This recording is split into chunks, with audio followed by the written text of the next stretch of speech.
Hello అండి, అందరికి నమస్తే. అరుణ్ శివ యూట్యూబ్ ఛానల్ స్వాగతం. నేను మీ కేఎస్ వరప్రసాదను. నేను మీకు ఈరోజు ఈ వీడియోలో ప్రతి ఒక్కరూ వారి వారి జీవితాల్లో ఫంక్షన్లకి వాటికి వెళుతుంటారు. ఆ వెళ్ళిన వారు ఒక రెండు విషయాలు అనేది ఇతరులను అడగకుండా ఉంటే అది సమాజంలో కొద్దిగా కొంతమందికి బాధ కలిగించకుండా ఉంటుంది అనేది నా భావన. ఆ విషయాలు ఏంటో మీకు తెలియజేస్తాను. ఇప్పుడు మనం ప్రతి ఒక్కరూ చాలామంది ఒక బర్త్డే ఫంక్షన్స్కి, పెళ్ళిళ్ళకి, కుటుంబ సంబంధించి ఫంక్షన్లకి అన్నిటికీ వెళుతుంటారు. నిత్య జీవితంలో మనకి ఎవరొకరు ఏదో ఫంక్షన్కి వెళ్తానే ఉంటారు. వెళ్ళినప్పుడు ఒక చిన్న ఆలోచన అనేది ఏం చేస్తారంటే అండి, వాళ్ళు అత్యుత్సాహం కానీ ఏదైనా అవనివ్వండి, ఒక వివాహమైన అమ్మాయికి ఏమన్నా పిల్లలా అని అడుగుతారు. ఇప్పుడు పిల్లలు కలిగే అవకాశం అనేది ఉంటే వాళ్లే మీకు శుభవార్త చెప్తారు. అటువంటి విషయాలు అడగదలుచుకుంటే తర్వాత అడగచ్చు. ఇప్పుడు కొంతమందికి ఎందుకు ఈ విషయం ఎత్తుతున్నా అంటే అండి, కొంతమంది జీవితంలో ఆలస్యంగా కలుగుతారు. ఇప్పుడు కొంతమందికి సంవత్సరంలో కలుగుతారు, కొంతమంది 5 ఏళ్ళ కలుగుతారు, 10 ఏళ్ళ కలుగుతారు, కొంతమందికి 15 ఏళ్ళు అవ్వచ్చు, పెద్ద వయసులో అవ్వచ్చు. పిల్లలు లేరా మీకు? గర్భిణితో ఉందా మీ కోళ్ళు? ఇటువంటి అనేది ఒక అలవాటు అనేది మానుకుంటే వాళ్ళకి బాధ కలిగించినట్టుగా మనం అవుతాం. ఇప్పుడు ప్రతి ఒక్కరికి పిల్లలు కలగాలని భావనలో ప్రతి ఒక్కరూ ఉంటారు. వాళ్ళకి కావాల్సిన లోపాలు ఏమైనా ఉంటే సరి చేసుకుంటా, వైద్యం చేయించుకుంటా కలగాలి అనేది భార్యాభర్తలు, కుటుంబంలో అందరూ కోరుకుంటూ ఉంటారు. మనకి ఎదర కుటుంబంలో ఎవరైనా మనకు మాట్లాడేవాళ్ళు ఎదర కుటుంబంలో వాళ్ళు, మనం వెళ్ళి ఆ మాట అన్నప్పుడు వాళ్ళు మనసు చిన్నబుచ్చుకొని బాధపడుతుంటారు. ఎందుకంటే దానిలో ఇదేముంది, ఖాళీగా ఉన్నప్పుడు వేరే సందర్భంలో ఫోన్ చేసినప్పుడు అడుగుతాం, అది వేరు. అది మనం నలుగురిలో అనేది అడగకూడదు. నెక్స్ట్ ఇంకోటి ఏంటంటే, కొంతమంది మగవారం అని ఆడవారం అని, మగవారు కొంతమంది ఏంటంటే, మీ అబ్బాయి ఏం చేస్తున్నాడు? ఇప్పుడు ఏం చేస్తున్నాడు బాగానే అడగ, తప్పే లేదు. కానీ కొంతమంది ఇంకొద్దిగా ముందుకెళ్ళి ఏ ఉద్యోగం చేస్తున్నాడు అని అడుగుతారు. తను బాగా క్లెవర్ అవ్వచ్చు, తన ప్రయత్నంలో ఎంత బాగా చేసినా ఉద్యోగం రాపోవచ్చు.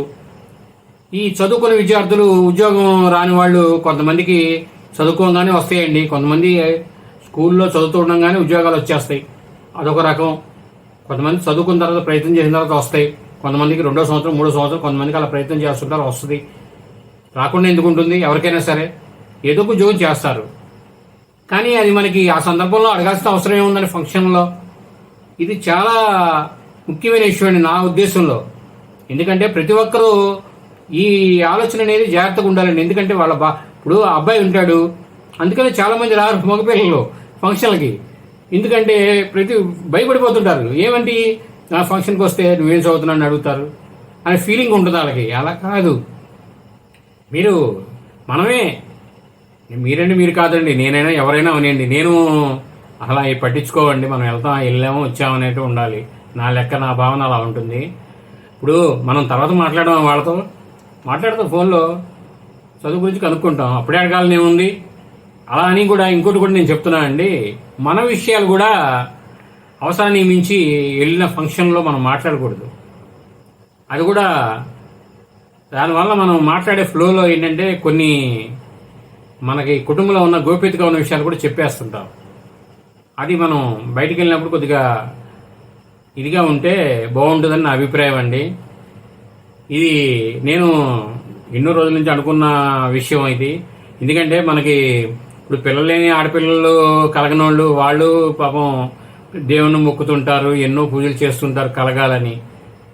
అటువంటి వాళ్ళు నలుగురిలో అడిగేసరికి వాళ్ళకి మనసు ఇల్లుగా ఉంది. ఇలాగ చదువుకునే వ్యక్తులు కూడా వాళ్ళు కూడా ఇదవుతుంటారు. కాబట్టి మనం ఒక మాట అనేది మాట్లాడి వాళ్ళని బాధపెట్టడం ఎందుకండి, మనం తర్వాత మాట్లాడదాం, తెలుసుకుందాం.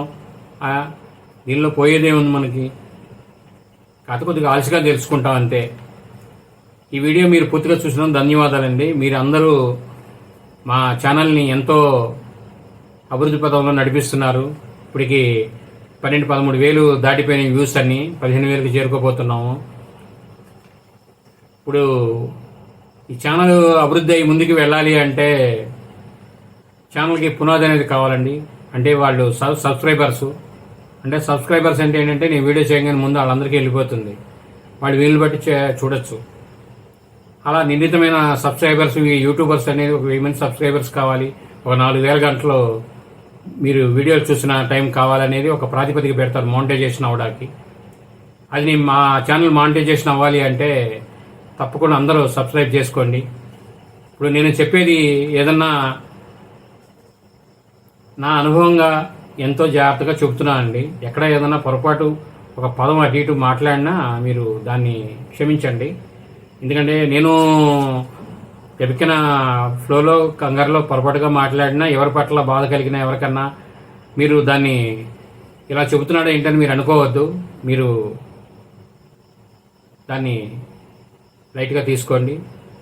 ఇప్పుడు మీరు సబ్స్క్రైబ్ చేసుకొని, లైక్ చేసుకొని, అందరికి షేర్ చేసి మీరు మాకు హెల్ప్ చేయవలసిందిగా ఈ వీడియోగా మిమ్మల్ని కోరుతున్నాను. ఈ వీడియో మీరు పూర్తిగా చూసినందుకు ధన్యవాదాలు. Thank you.